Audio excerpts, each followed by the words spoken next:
Hey, this is Will. So in this episode, I'm going to tell you all about the costs of living in Antalya, Turkey. I'll tell you about all of the different aspects that you need to know.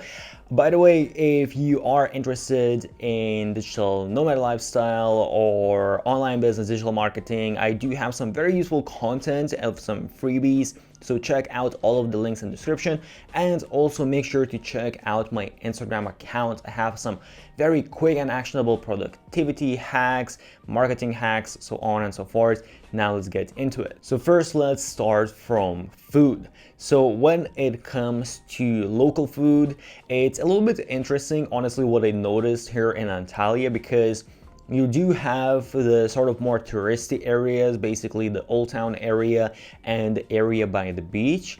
And if you're going to eat there, it's going to be a lot more expensive than if you're eating somewhere in actually local place.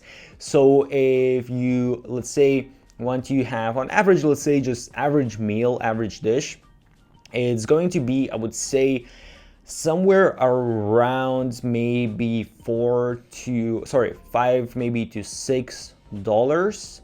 But if you go a little bit outside and you eat at actually local place, then it's going to be half of that. So you can actually then get the same dish for as little as $2 to $3.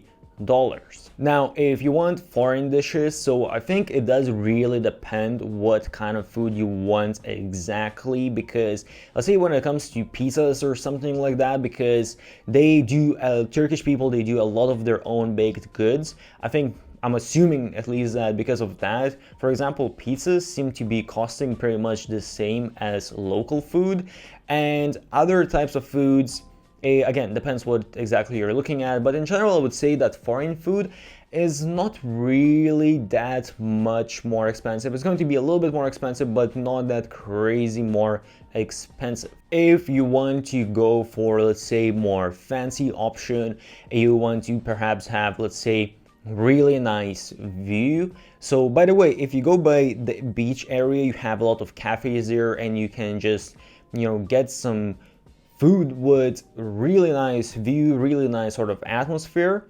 And those cafes are actually really not that expensive. You're pretty much, again, going to pay around the same, maybe $5-6 for a dish. But for the atmosphere that you get, I would say it's really good value. And if you want, again, a little bit more fancy place, perhaps one of those restaurants they have in the old town on the cliff with a nice mountain view watching the sunset, I definitely recommend to do that. It's going to be, I would say, maybe between $10 to $20. So it's still actually very, very cheap. And again, especially in terms of the value that you get from the atmosphere and all of that, and somewhat the quality of the food as well, it's definitely very, very reasonable. If we're talking groceries now, they have a few different options here in Antalya. So first of all, they have these small supermarkets that are just the very, very cheap supermarkets. They have a couple different options. There's SOC, there's BIM, and those ones, they are insanely cheap. I mean, seriously, super, super cheap. If you do your groceries there, you're going to spend probably one of the places where you're going to spend the least money for groceries if you're doing that.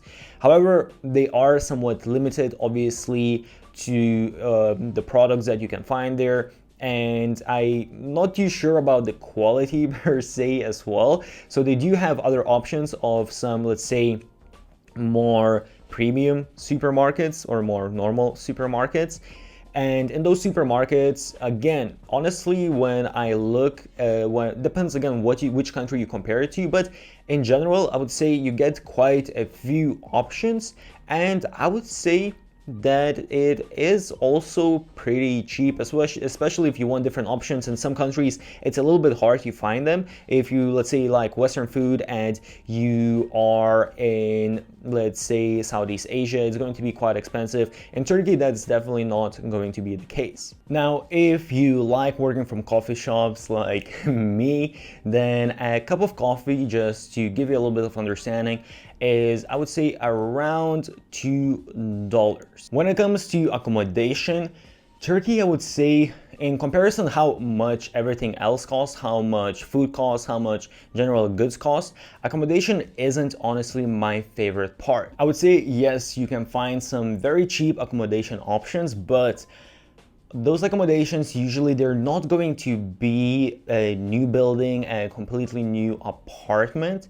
So if you do want to go for a completely new apartment, you're definitely going to need to pay premium. So in general, if you're looking at Airbnb, I would say that one bedroom, for example, one bedroom apartment is going to be somewhere around maybe $500 a month. So if you're looking at Airbnb for 1 month, one bedroom apartment, I would say is going to be somewhere maybe around, I want to say $700, maybe 500, 700, depending again on how nice you want the apartment to be and where exactly you want to be in the city. If it's Old Town or by the beach, obviously it's going to be more expensive. A little bit outside of that area, you can get it quite a bit cheaper. And again, if you want a completely new apartment, then definitely you are going to pay, I would say, at least $1,000 or probably even more than that, because they don't even have that many. I actually didn't even see any options for $1,000. You'll definitely need to pay more than $1,000 if you want a little bit nicer, newer place.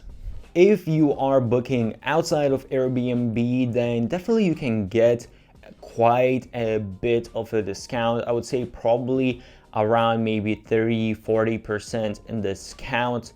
However, finding places outside of Airbnb might be a little bit tricky. There aren't quite many options. Like in some places where you go, you can basically just go to an agent, or they have Facebook groups, or they have websites.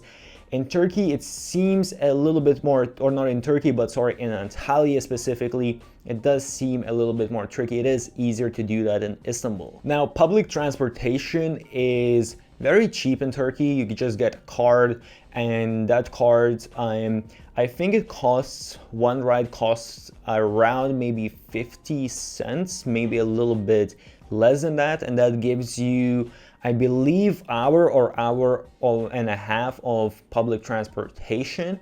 And if you're taking a taxis, again, depending what you compare it to. So I took a taxi the other day and I pretty much crossed the whole town.